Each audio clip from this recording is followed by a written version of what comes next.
Well, good morning. Afternoon. You've all been looking at your phones. You know it past 12 o'clock. So we're in afternoon now. So glad that you're here today. As Ryland said, my name is Scott. I'm the senior pastor of Community of Faith. And I just want to say I'm so glad that you are here. Let's not lose out on the significance of what it takes, because we spend 6 days in a rough and hard world. And there's so many reasons for us to not gather. And yet you made it. And I'm so glad that you're here. And I have been praying that today that God would show you something. Maybe it's your first time here, maybe it's your 1,000th time, it does not matter. That when the word of God moves in us, it changes us. And so I'm so glad that you're here. As Ryland said, we're in the middle of this series called Uncommon, and it is based off of Matthew chapter 5, 6, and 7, which is where we find the most famous sermon ever given. I hope to have the most second famous sermon ever someday in my life. Not quite there yet, but we are looking at the first most famous sermon. Really, all sermons that you hear are derived from this place, whether directly or indirectly. And so we're looking at its significance, and what Jesus is saying to us shows us that normal does not work, that we are to be an uncommon people, that we are to be set apart, that we are to be different, look different, feel different, talk different, have different perspective than the world around us, that we will be uncommon. And that's what this is all about. If you're following along with us, we have a devotional that you can be doing in the middle of your week, further readings on the Sermon on the Mount, so that you can hear from God, not just on Sundays, but at home, maybe at work, wherever it is that you just might get a few moments and you can hear from him. We have a book available that you can follow along. If you are doing that with us, you can turn to page 13, and on page 13, you can take sermon notes today. And then that way you can take it with you throughout the week. Maybe you're digital and you would like to do it online. You can go to our app and you can get the digital version. We even have it available digitally in Espanol, and so we would love for you to join us there if that best suits you. But the books are still available at the merch store if you'd like to grab one before you leave today. We also have discussion groups on Wednesday nights where it's a group of people gathering together. We had about 200 this last week. Come together, sit in groups, talk about what they're hearing from God, what they're learning. And so you're welcome to join one of those groups as well. But we are to be an uncommon people. You know, every time there is a movement or a moment in history, out of those moments will often come a rally cry. Something catchy, something maybe short and pithy and poetic. A rally cry associated with the movement. It helps people identify to what is taking place.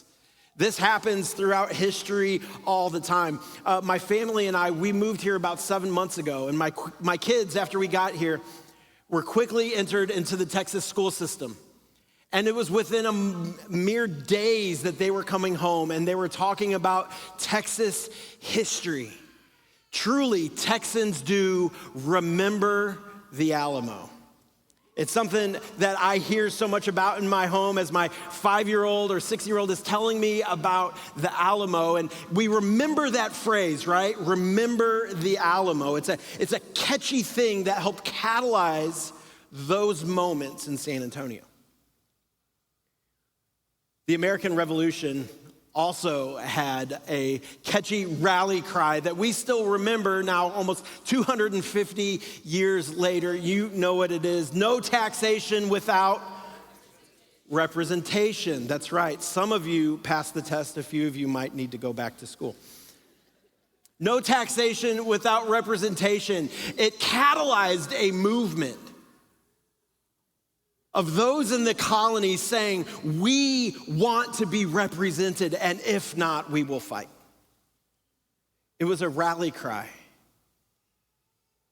Great movements have great rally cries associated with them. And as we look at the Sermon on the Mount, we actually see that Jesus gives us that rally cry as well. He helps us identify who we are.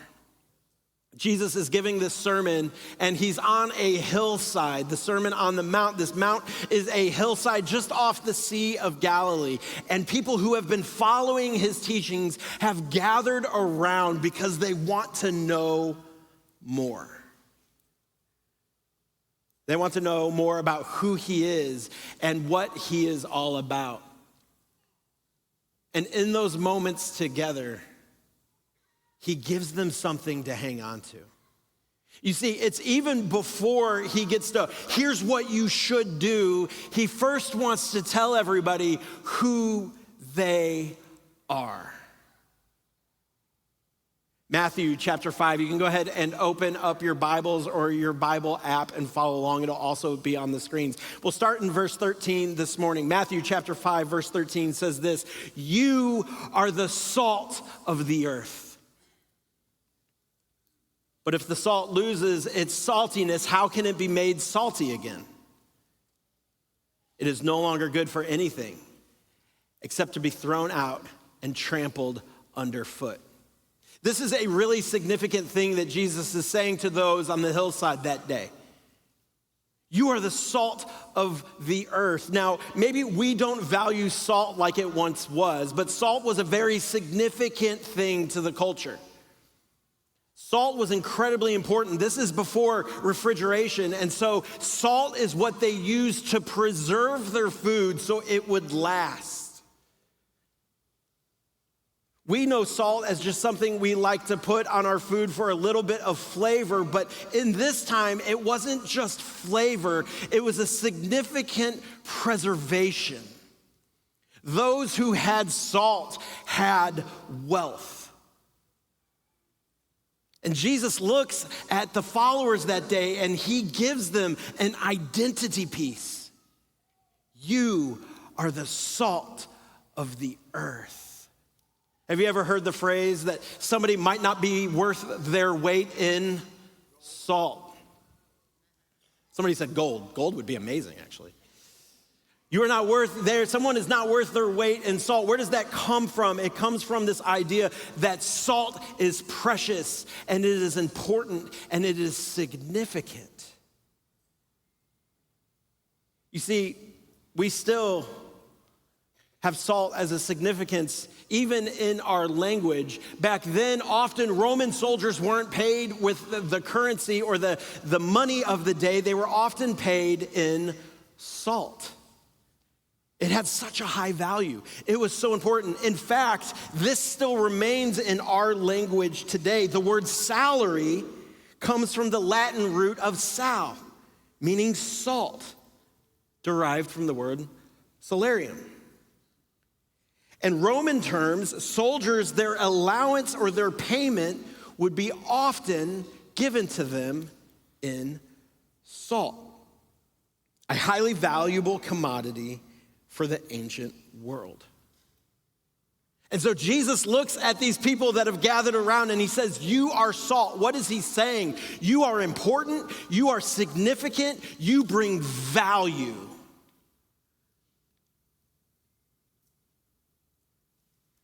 How often are we actually hearing that message in our world today?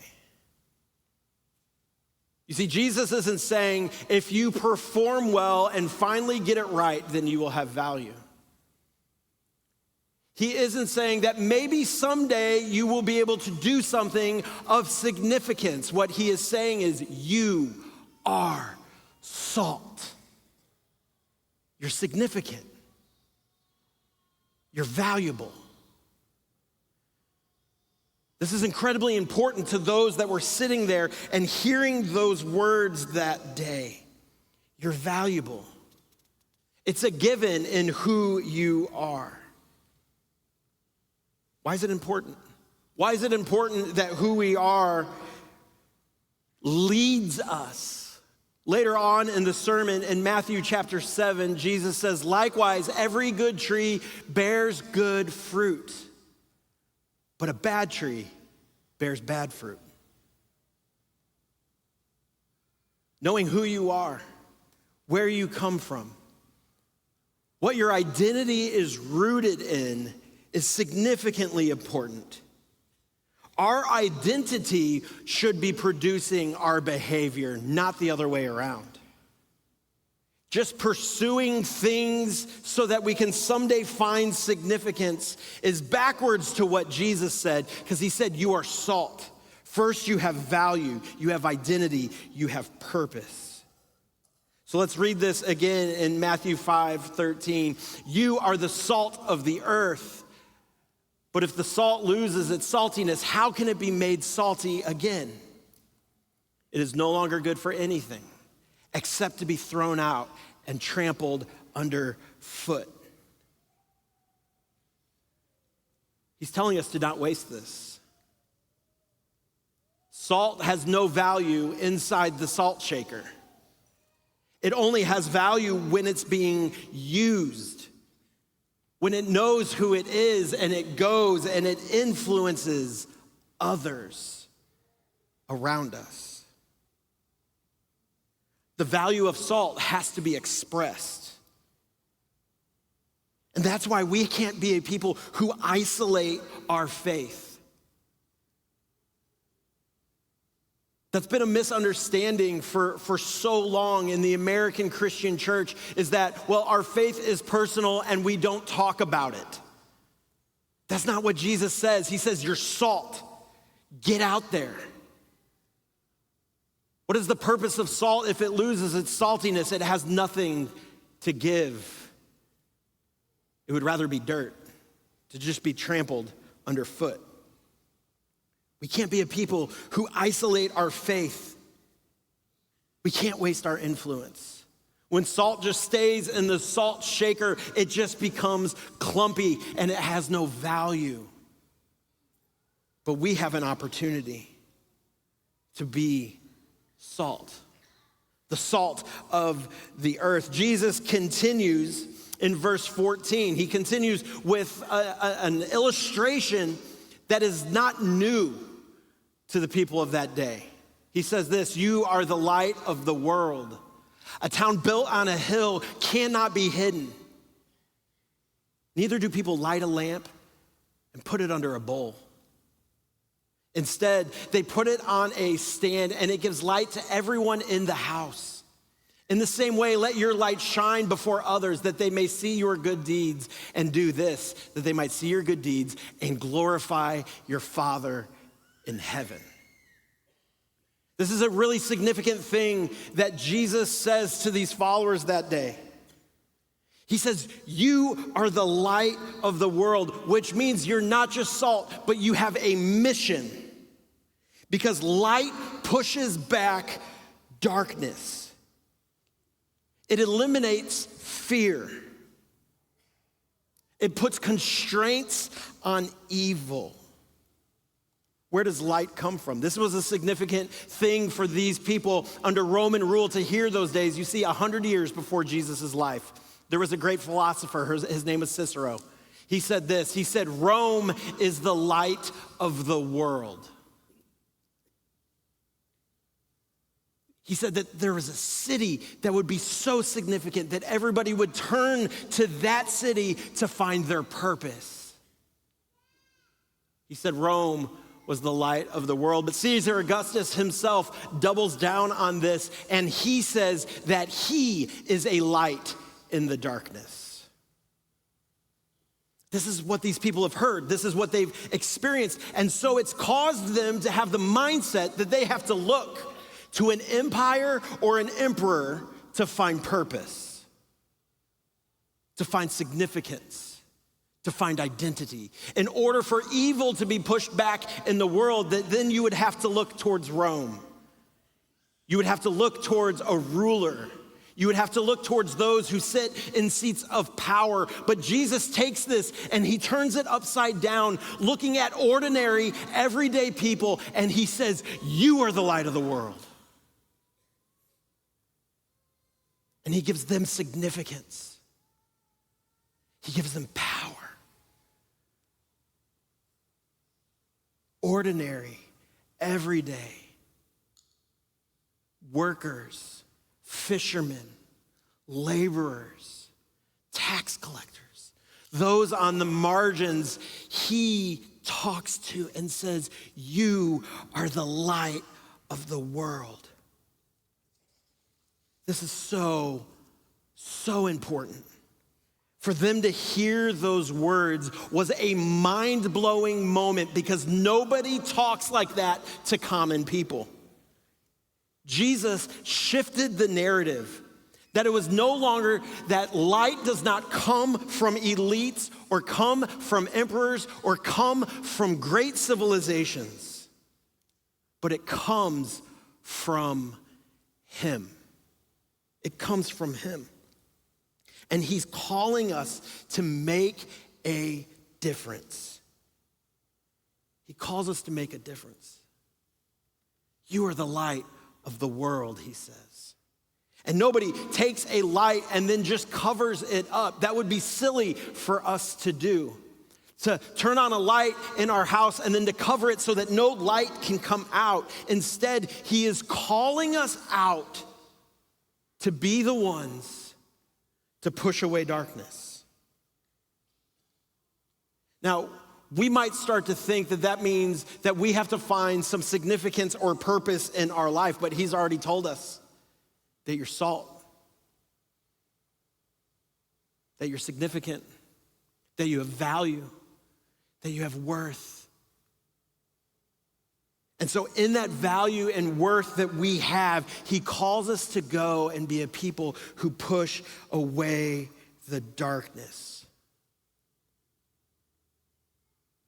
Usually, God uses ordinary people in our lives to do amazing things. If you're a parent, you have an opportunity to be salt and light to your children in a way that nobody else can. This is incredibly important. It is in the small, everyday opportunities that you have to be salt and light to your children. But maybe you've experienced this in your life through others. People you've encountered along the way. Maybe they've done something small and you just thought, man, that was so powerful for me. That person seems different, they feel different, and it's not because they come from a place of status or of wealth, but you've experienced them in a new and fresh way. You've experienced them as people who understand their significance and the power that they have. I have a friend, his name's Quentin, and it was just after the COVID era was coming to an end, and I'm a pastor at a church, and I remember sitting with him just on the patio of a Chipotle one day, and we're just talking and catching up. And he's asking, how are you doing? And I was like, man, I have to be honest with you, I don't know. It seems like things just got harder because of COVID. In fact, and I said this to him, I said, Quentin, I'm not sure what success is anymore. Feels like the goal has moved. And he looked at me and he said, so don't try to be successful. That was a weird thing to say because who doesn't want to be successful? So I kind of gave him that squinty, head tilted look. And he says, stop pursuing success. Rather, just be significant. I remember this about 5 years later. Still, I think about it all the time. His words to me were salt and light. Because I was pursuing something that I couldn't quite define anymore. And I was trying to find worth in what was happening around me and maybe a status. I was a pastor, like maybe if more people come to my church, maybe if I have more relationships, maybe if we're more financially stable, then I will know I am successful. And he says, give that up. Don't pursue success, pursue significance. And then he said what I will never forget. He says, you're significant to me. I still think about that. When the world starts to shake around me and I'm not sure how to get through and is it the right thing to do, instead of searching for success, I look to see How is it that there can be significance for someone else? He taught me that day how to be salt, how to be light. I had a Sunday school teacher for many years, probably 6 years or so.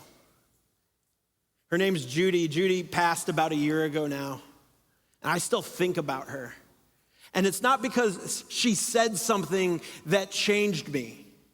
You know what I think about Judy? Is that she was there.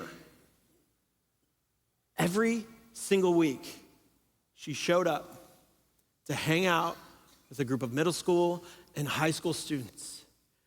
And by her presence, she told us that we are significant, that we are important, that we have value, that we have a power within us. And she did whatever she could to make sure that we are known and loved by the creator of the world. Sometimes it is the small ways that people show up into our lives that transform us. And in there, we find significance. Small acts can create lasting impact, a ripple effect. Judy has been gone for well over a year now, and I have not been in her Sunday school class for a long time, and yet her presence still makes an impact in my life. Are you making an impact? Are you being significant in somebody else's life? Maybe in small ways, and you'll never even quite know what you're doing or how powerful it is. And that's why Jesus wants to root us in this idea that before we go after our behavior, we have to go after our identity. Before we just change the things that we do, we have to understand who we are. We are salt. We are light. And we have to be a people who don't put our light under a bowl. We have to be a people who use our salt and get it out there in the world. Our availability absolutely matters. Today, can you say with confidence that you're being the salt of the earth? That you are being the light of the world that Jesus has called you to? If not, maybe he's asking you today to recenter yourself on who you are through him. That you won't let your busyness get in the way, that you'll make time for others, that you won't buy into the idea that you're not good enough or it's somebody else's job. He looks at the average person just like you and me. And he gives us a charge. Be salt. Be light. Here's what I want us to do as we close out our message time. In just a moment, we're going to sing together. And during that time, I would love for you to be considering what it is that God is asking you to do today. How it is that you can root yourself in your identity in him. And so as we sing, I want you to be considering what that might be for you. And you could just have a conversation with him. He can hear into your heart. He can hear your thoughts, and you can just say, God, would you help me this week? Show me how it is that I can be the salt of the earth. Show me how I can be the light of the world. We're going to put this verse back up on the screen, and I want to read it over you again as a charge for your week. And as I read it, I'm going to ask you to stand. So go ahead and stand now. Because I pray for our church that we would be the embodiment of these verses. This command of Jesus to those that follow him. So hear these words in your heart as I read it over you. Matthew 5, verse 13 through 16. You are the salt of the earth. But if it loses its saltiness, how can it be made salty again? It is no longer good for anything except to be thrown out and trampled underfoot. Community of Faith, you are the light of the world. A town built on a hill cannot be hidden. Neither do people light a lamp and put it under a bowl. Instead, they put it on its stand, and it gives light to everyone in the house. In the same way, let your light shine before others, that they may see your good deeds and glorify your Father in heaven. As we continue in our worship today, have a conversation with God. How is he moving in and through you in these moments? Let's worship together.